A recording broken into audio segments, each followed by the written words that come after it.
শিবিরের উচিত ছাত্রদলের বিরুদ্ধে আইনি ব্যবস্থা নেওয়া, আইনি পদক্ষেপ নেওয়া, মামলা করা।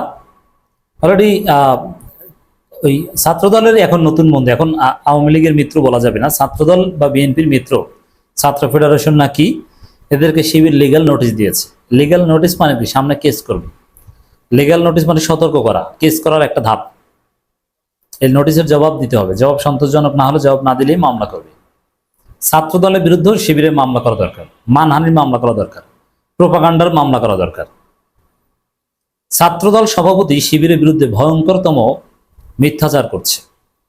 শিবির অবশ্য আনুষ্ঠানিকভাবে জবাব দিয়েছে, শুধু পলিটিক্যাল, শিবির কঠিন ভাষার জবাব দিয়েছে, কিন্তু শুধু পলিটিক্যাল জবাব দিলে হবে না, স্টেটমেন্ট দিলে হবে না, এদের বিরুদ্ধে মামলা করতে হবে।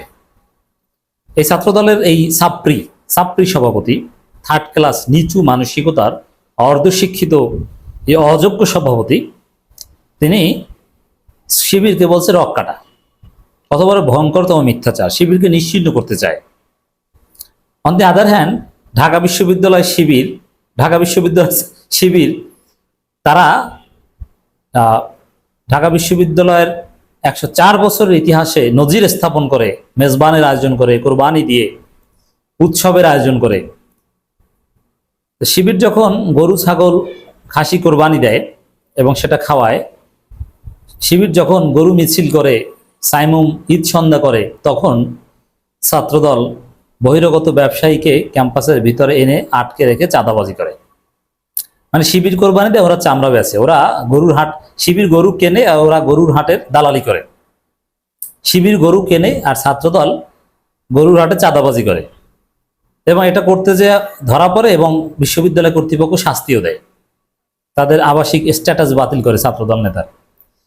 হলের ভিতরে বহিরাগত ছাত্রদল ঢুকিয়ে চাঁদাবাজি করে ঢাকা বিশ্ববিদ্যালয় ছাত্রদল। তো দর্শক, এগুলো করতে যে ধরা পড়েছে এবং বিশ্ববিদ্যালয় প্রশাসনিক ব্যবস্থার মুখে পড়েছে। ঢাকা বিশ্ববিদ্যালয়ের মতো একটা জায়গায় সেই ছাত্রলীগের মতো আকাম করার জন্য ছাত্রলীগের ছেলেরা মোবাইল চুরি করতো সরোয়ার্দী উদ্যান থেকে, হুন্ডা চুরি করতো, বিভিন্ন হল সভাপতি আমার বন্ধু আছে যারা মোটরসাইকেল চুরি করতো, তারপর এগুলো ব্যস্ত। ছাত্রদল এখন এরকম বহিরাগতদের চাঁদাবাজি করছে, চুরিও করে। এই চোরের মার বড় গলা একটা কথা আছে না? তো এরা নিজেরা চুরি করে চাঁদাবাজি করতে যে বিশ্ববিদ্যালয়ের হলের সিট বাতিল হয়, স্বীকার করে জিজ্ঞাসাবাদে প্রক্টোরিয়াল বডির, এবং নিজেরা মারামারি করে 103 জন হত্যা করে, কত আহত, নিজেরা কামড়াকামড়ি। এরা শিবিরকে বলে রক কাটা। আচ্ছা, 5 আগস্টের পর থেকে শিবিরের হাতে কেউ নিহত হয়েছে, শিবির মারামারি করেছে দেখেছেন কোথাও? নিজেদের মধ্যে তো দূরের কথা, অন্য কাউকে হত্যা করেছে? আর বিএনপি ছাত্রদল 103 জনকে হত্যা করেছে। তো ওরা কোন মুখে শিবিরকে বলে রক কাটা? ছাত্রদল সভাপতির এই ছাত্রীপনা, এই থার্ড ক্লাস অসত্য বক্তব্যের তীব্র নিন্দা প্রতিবাদ জানাই, এবং এই অসত্য বক্তব্য শিবিরকে রক কাটা বলায় ওর বিরুদ্ধে মামলা হওয়া দরকার। ও দেখেছে কোথাও মৃত্যুকের ঘরে মৃত্যুক? 1991 সালে জামাত ইসলামী তৎকালীন সেক্রেটারি জেনারেল, সংসদীয় দলের নেতা মাওলানা মতিউর রহমান নিজাম সংসদে দাঁড়িয়ে চ্যালেঞ্জ করেছেন, শিবির রক কাটে, প্রমাণ করতে বলে রাজনীতি ছেড়ে দিব। বিএনপির কেউ কিন্তু সেই চ্যালেঞ্জ গ্রহণ করেনি বা করতে পারেনি। এখনো আমরা চ্যালেঞ্জ গ্রহণ করেছি, শিবির রক কাটে, প্রমাণ করেন পারলে, প্রমাণ করতে পারলে আপনাকে পুরস্কার দেওয়া হবে। কেউ প্রমাণ করতে পারবে না, এটা মিথ্যা কথা, এটা রেটরিক, এটা আওয়ামী আবিষ্কার, বামপন্থীদের আবিষ্কার। এখন এটা বিএনপি বলছে। বিএনপির অস্ত্র ছাড়া, বিএনপি আওয়ামী লীগের অস্ত্র ছাড়া, আওয়ামী লীগের ন্যারেটিভ ছাড়া, বামপন্থীদের বুদ্ধিভিত্তিক ন্যারেটিভ ছাড়া ওরা কাউকে গালিও দিতে পারে না, একটা গালিও আবিষ্কার করতে পারে না ছাত্রদল। এটা এতটাই ছাত্রী, যেখানে রাজনীতিতে গঠনমূলক সমালোচনা অনেক সুযোগ আছে, হেলদি কম্পিটিশনের সুযোগ আছে, সেদিকে না যে এরা ছাত্রীপনা করছে, মিথ্যা কথা বলছে, রক কাটা বলছে, কি অসুস্থ এবং অসভ্যের মতো কথাবার্তা, নিশ্চিহ্ন করা কথা বলছে। অথচ শিবিরের শক্তির কাছে ওরা দইঞ্চা। শিবির কি দেখেছে না ঢাকা বিশ্ববিদ্যালয়ে কয়টা কোরবানি দিতে পারে, সক্ষমতা কি, কিভাবে বিশ্ববিদ্যালয়ের শিক্ষার্থীদের মন জয় করছে, কিভাবে জনপ্রিয়তা লাভ করছে। নির্বাচন হোক না, শিবিরের সাথে ভোটের ব্যবধান হবে কত জানেন? 5% আর 90%। শিবির যেখানে 90টা পাবে, ওরা পাবে 5টা। 40,000-এর মধ্যে 243টার বেশি ভোট পাবে না এরা। ওদের ছাত্রদলে কোনো রাজনীতিই নাই। ওরা করে গরু চুরি করে, ছাগল চুরি করে, গরুর ছাগলের চামড়া বিক্রি করা নিয়ে মারামারি করে, গরুর হাটের দালালি করে, গরুর হাটের ইজারাদারের কাছ থেকে চান্দা দাবি করে, এবং তাকে ধরে নিয়ে আসে ক্যাম্পাস। এজন্য এই কাজ করে আবার তাদের সিট হারায়। আর এরা শিবিরের বিরুদ্ধে বলে। তো শিবিরের এই বিরুদ্ধে এই রক্ষাটা বা এই ধরনের অযাচিত মন্তব্যের জন্য মামলা করা উচিত, হয় তাকে প্রমাণ করতে হবে।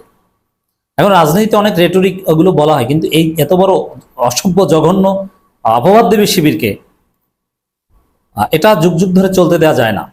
আর রাজনৈতিক রেটরিক হিসাবে যা বলবে এটাও মেনে নেওয়া যায় না, ব্যবস্থা নেওয়া উচিত। ছাত্র শিবিরকে নিশ্চিহ্ন করার এক প্রকার হুমকি, কথাবার্তার তাৎপর্য এটাই। 10 মাসে এরা এত আকাম করে এখন শিবিরের বিরুদ্ধে বলতে এসেছে। 1 লক্ষ টাকা চাঁদা না দেয় রাতভর ব্যবসায়ীকে হলের রুমে আটকে নির্যাতন চালালো ঢাবি ছাত্রদল। ঢাবি ছাত্রদল এই কাজটা করেছে। দর্শক, এই কাজ না করে শিবির ঢাকা বিশ্ববিদ্যালয়ে যে কয়টা 1 লক্ষ টাকা, মাত্র 1 লক্ষ টাকা তো ভাই, এটা তো খয়রাত, এটা তো শিবিরের খয়রাত।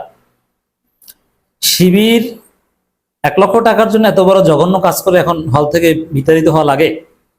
আরে ভাই, তুমি আমাদের ছোট ভাই এই কাজ যারা করেছে, তুমি ছাত্রদল করো, তোমার 1 লক্ষ টাকা এত লাগে, শিবির যে কটা কোরবানি দিয়েছে ওই চামড়াগুলো এনে তুমি বিক্রি করতা, হালাল ব্যবসা করে খাওয়া হতো। অথবা শিবির যে অনুষ্ঠান করেছে সেখানে কোনো একটা ইভেন্ট ম্যানেজমেন্টের দায়িত্ব নিতাম, ব্যবসা করতে পারতা। চান্দাবাজি করা লাগে? এখন তুমি যে হলে থাকতে পারবে না বাবা, ছোট ভাই। ঢাকা বিশ্ববিদ্যালয়ে সলিমুল্লাহ মুসলিম হলের একটি কক্ষে এক ব্যবসায়ীকে রাত ভর আটক রেখে নির্যাতনের অভিযোগ উঠেছে ঢাবি ছাত্রদলের একাংশ ও ঢাকা কলেজ ছাত্রদল সিন্ডিকেটের বিরুদ্ধে। অভিযোগ, ঈদ উপলক্ষে পলাশী মোড়ে অস্থায়ী গরুর ছাগলের বাজার থেকে চাঁদা আদায়ের অংশ হিসেবে এই ব্যবসায়ীর কাছ থেকে 1 লক্ষ টাকা চাই যাবে। ওরা মানে চাঁদাবাজি, এটা ওদের পেশা, এটা করতেই হবে। ভুক্তভোগী ব্যবসায়ী কামরুজ্জামান আপন পলাশীর দোকান মালিক সমিতির সেক্রেটারি। তাকে বৃহস্পতিবার 5 জুন রাতভর সলিমুল্লাহ মুসলিম হলের 19 নম্বর রুমে আটক রেখে মারধর করা হয় বলে অভিযোগ করেন তিনি। শুক্রবার 6 জুন সকালে বিষয়টি জানাজানি হলে বিশ্ববিদ্যালয়ের প্রক্টোরিয়াল টিম অভিযান চালিয়ে তাকে উদ্ধার করে এবং অভিযুক্তদের কাছ থেকে মুসলেকা নিয়ে হল থেকে বহিষ্কার করা হয়। তার মানে অভিযুক্তরা হল থেকে বহিষ্কার, ছাত্রদল। ভুক্তভোগী ব্যবসায়ী আপন গণমাধ্যমকে জানিয়েছেন, ছাত্রদল নেতা সোহেল রানা সিয়াম একাধিকবার ফোন করে তাকে হলে ডেকে নেওয়া নেয়। পরে বাবু মিয়ার সহযোগিতায় 19 নম্বর রুমে আটক রেখে সারা রাত ধরে শারীরিক নির্যাতন চালানো হয় এবং পলাশীর অস্থায়ী পশুর হাটে চাঁদাবাজি তথ্য প্রকাশ না করার জন্য চাপ দেওয়া হয়। শেষে তার কাছ থেকে 1 লক্ষ টাকার চাঁদা দাবি করা হয়। আপনি চিন্তা করছেন, এরা চাঁদাবাজি করছে, সেটা আবার প্রকাশ করা যাবে না। এরা সবাই, ওই রাকিব টাকিব সবাই, সভাপতি সেক্রেটারি সবাই চাঁদার ভাগ, ওরা চলেই চাঁদাবাজিতে। চাঁদাবাজি ছাড়া ওদের রাজনীতি চলে না, ওরা পোস্ট পজিশন দেয় চাঁদাবাজির বিনিময়ে, যে কে কত চাঁদার ভাগ দিতে পারো। অভিযুক্তদের মধ্যে রয়েছে সলিমুল্লাহ মুসলিম হলের শিক্ষার্থী বাবু মিয়া, আইন বিভাগ 3য় বর্ষের 17-18, সিয়াম হোসেনা পালিয়ান বুদ্ধিদেষ্টা 2য় বর্ষের। দুজনেই ছাত্রদলের রাজনীতির সাথে যুক্ত। এটা হল প্রশাসনও বলছে, এটা সব ওপেন সিক্রেট, তাদের বিশেষ মিটিং সবই আছে। এছাড়া ব্যবসায়ী নির্যাতনের অভিযুক্তের সঙ্গে যুক্ত ছিল আরও 3 বহিরাগত ছাত্রদল নেতা, তাদেরকেও চিহ্নিত করা হয়েছে। বিশ্ববিদ্যালয় প্রশাসনের পক্ষ থেকে গণমাধ্যমকে জানানো হয়, ঘটনার সময় উপস্থিত ছিলেন হলের সিনিয়র হাউস টিউটর অধ্যাপক ডক্টর মোহাম্মদ রুহুল আমিন, সহকারী অধ্যাপক মাজহারুল ইসলাম এবং সহকারী অধ্যাপক মোহাম্মদ ওমর ফারুক। তারা এটা স্বীকার করেছেন। অন্যদিকে একই হাটে ছাগল কিনতে গিয়ে চাঁদাবাজি শিকার হন শহীদ সার্জেন্ট জহুরুল হলের শিক্ষার্থী রায়হান উদ্দিন। তিনি জানান, আমি আমার বোনের জন্য একটি ছাগল কিনতে গেলে একটি চক্র চাঁদা না দিয়ে আমাকে যেতে দিচ্ছিল না। এ সময় ভিডিও করতে গেলে চাঁদাবাজটা পালিয়ে যায়। এরা খারাপ, ওরাও ছাত্রদল।